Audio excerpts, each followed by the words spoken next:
Hello friends, स्वागत है आपका मेरे यूट्यूब चैनल पे। दोस्तों, आज हम स्टार्ट करने वाले हैं F&O की पाठशाला, जिसमें हम फ्यूचर एंड ऑप्शन की सारी trading strategy one by one discuss करने वाले हैं। अगर आप चैनल पे पहली बार आए हैं तो चैनल को सब्सक्राइब और बेल आइकन को नोटिफिकेशन को ऑन कर दीजिए, ताकि आपको सारी वीडियो बिना किसी देरी की रिसीव हो जाए।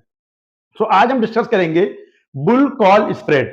जानेंगे कि बुल कॉल स्प्रेड कब बनाते हैं और इसके क्या क्या फायदे एंड नुकसान है। Bull call spread.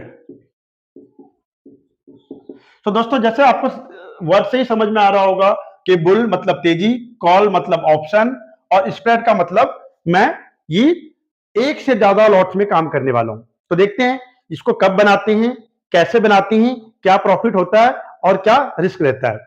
सबसे पहले जब मैं बात कर रहा हूं बुल कॉल स्प्रेड, इसका मतलब है कि आपको यह स्ट्रैटेजी तेजी के लिए बनानी है। जब आपको लग रहा है कि मार्केट में तेजी आएगी, निफ्टी ऊपर जाएगा, या फिर किसी पर्टिकुलर स्टॉक में आप तेजी में है कि रिलायंस ऊपर जाएगा या टीसीएस ऊपर जाएगा या एलएनटी ऊपर जाएगा, जिस स्टॉक में आपको लग रहा है कि तेजी की मूवमेंट आएगी, वहां पर आप ये स्ट्रैटेजी अप्लाई कर सकते हैं। अब देखते हैं इसको कैसे बनाते हैं। एग्जांपल के लिए मैं स्टॉक ले लेता हूं लार्सन एंड टुब्रो, इसको शॉर्ट में एलएनटी भी बोलते हैं। एलएनटी का जो करंट मार्केट प्राइस है वो है 3650। 3650 करंट मार्केट प्राइस को मैं CMP लिखता हूं। और फ्यूचर एंड ऑप्शन में इसका जो लॉट साइज है वो है 150 शेयर का लॉट साइज। जो इसकी डेरिवेटिव की लॉट साइज है वो 150 शेयर का है। सबसे पहले आपको स्ट्रैटेजी को फॉलो कैसे करना है। देखिए, हमारा जो व्यू है एलएनटी पे वो है तेजी का, तो लग रहा है स्टॉक ऊपर जाएगा, तो आपको एक कॉल बाय करना है। कौन सा कॉल बाय करना है? जिस प्राइस पे स्टॉक चल रहा है आप देखिए कि नियरेस्ट कॉल ऑप्शन कौन सा है। यहां पर 3650 स्टॉक चल रहा है, इसका नियरेस्ट कॉल ऑप्शन कौन सा हो सकता है? 3650 का ही स्ट्राइक अवेलेबल है। पहला ट्रेड लेना आपको बाय कॉल ऑप्शन 3650 की कॉल। ये 3650 स्ट्राइक हो गया। तो प्रीमियम देख लेते हैं, मैं यहां पर लिख देता हूं आपको, ये स्ट्राइक है। अभी जो इसका प्रीमियम चल रहा है वो 5051।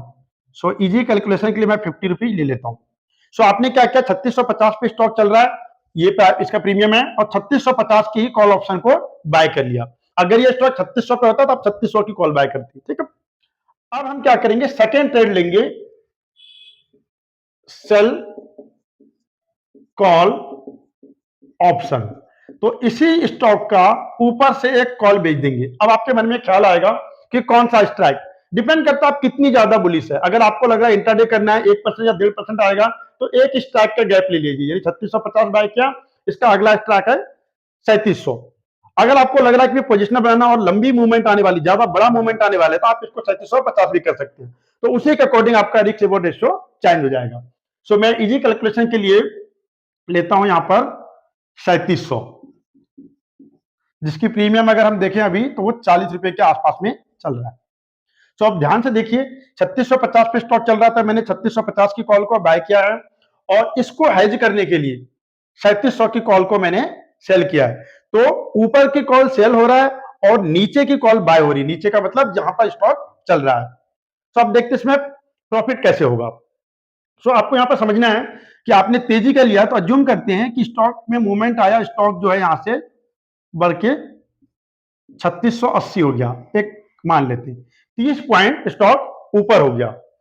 आपका जो ये कॉल है, ये वाला कॉल जो है, ये मान के चलते हैं ये बढ़ के हो जाएगा आपका 70 रुपए ले लेते हैं, 20 पॉइंट का इसमें तेजी आ जाती है। दोस्तों, थोड़ा सा यहां पर जो ऑप्शन जानते हैं उनको पता होगा कि डेल्टा का गेम होता है। जो पहली बार सुन रहे हैं या ऑप्शन के बिगिनर है, बेसिक जानते हैं, वो इसमें दिमाग ना लगाएं। ठीक है, otherwise generally at the money की डेल्टा 0.5 होता है, तो ये कायदे से इसका 50% मूवमेंट देगा। लेकिन ये इन द मनी भी हो रहा है मूवमेंट, मैं एग्जाम्पल के लिए 70 रुपए ले रहा हूं। तो आपको ये समझना है इजी कैलकुलेशन के लिए, इजी अंडरस्टैंडिंग के लिए, कि आपका कॉल भी ये 50 से बढ़कर 70 हो गया। चूंकि मूवमेंट पॉजिटिव आई है, तो ये 50 से बढ़कर 70 हो गया, तो ये भी बढ़ेगा। तो दोस्तों, ये जो 40 रुपए का कॉल है, ये बढ़ के ₹45 हो जाएगा। दोस्तों जब मैं बात कर रहा हूं प्राइस बढ़ने की, तो हो सकता है 2 पॉइंट ऊपर और नीचे, ये भी बढ़ के आपका लेट्स से ₹45 का हो सकता है, 40 हो जाए, 47 हो जाए, 70 हो जाए, 72 हो जाए। इजी अंडरस्टैंडिंग के लिए बढ़िए कि दोनों में मूवमेंट आया, यहां भी पॉजिटिव मूवमेंट आया, यहां भी पॉजिटिव मूवमेंट आया। अब आप अगर इसमें देखोगे, आपको जो लॉस हो रहा है वो हो रहा है 5 पॉइंट का, इसमें जो आपको गेन हो रहा है वो हो रहा है आपका 20 पॉइंट का। तो ये एक पॉजिटिव स्प्रेड क्रिएट हो रहा है, जैसे स्ट्रैटेजी का नाम है स्प्रेड। सो जैसे मूवमेंट आपकी पॉजिटिव डायरेक्शन में आएगा, तो ये पॉजिटिव स्प्रेड यहां पर, जैसे कि इस टाइम जो स्प्रेड है वो 20 माइनस 5 कर देंगे, तो जो लॉस हो रहा है वहां पर 15 पॉइंट का है। 15 पॉइंट का मतलब हो गया 15 इंटू 150, 15 इंटू 150 कर लेते एक बार, तो आपकी जो ₹2250 का, इसको 150 जो लॉट साइज गुना कर दिया, आपका 2250 का प्रॉफिट यहां पर हो जाएगा। तो ये तो थी आपकी पॉजिटिव साइड, अगर ये स्टॉक 3650 से 3680 हो जाता है। डिफरेंस सिनेरियो लेते हैं कि आपने जो सोचा था वो ना होकर स्टॉक नीचे आया था, ये 3650 से गिर के लेट्स अज्यूम कि ये 3620 रह जाता है, 30 पॉइंट ऊपर जाने की बजाय 30 पॉइंट नीचे आ जाता है, तो क्या होगा, दोनों आपका डेप्रिशिएट होगा। जो ये 50 पॉइंट का प्रीमियम है ये घट के 40 पॉइंट पे आ जाएगा, और जो ये 40 पॉइंट का ये घट के समझा 36 टू 37 पे रहेगा। 36 ले लेते हैं एग्जांपल के लिए, ठीक है। सो यहां पर आपको 10 पॉइंट का लॉस हो गया, और यहां पर आपको 4 पॉइंट का गेन हो गया। सो मोटे मोटे 6 पॉइंट का 6 इंटू 150, तो आप कह सकते हैं ₹900 का लॉस हुआ है। आप चाहो तो यहां पर स्टॉप लॉस लेके निकल सकते हो, और चाहो तो वेट भी कर सकते हो। नौ इसमें बात करते हैं मैक्सिमम लॉस क्या हो सकता है। अगर आप स्टॉप लॉस नहीं लेते हो तो मैक्सिमम लॉस क्या हो सकता है, आपको समझने की जरूरत है। आपने 50 पॉइंट का बाय किया था और 40 पॉइंट का सेल किया था, तो जो नेट प्रीमियम आपने पे किया था, यहां पर मैं करके दिखा रहा हूं, मैक्स लॉस आपको जो क्या हो सकता है। अगर आप स्टॉप लॉस नहीं लेते हो, स्टॉक को छोड़ देते हो, देख लेते हो कि चलो एक्सपायरी पे देखेंगे ऊपर आता है या नहीं आता है। तो दोस्तों 50 point minus 40 point 10 point into lot size,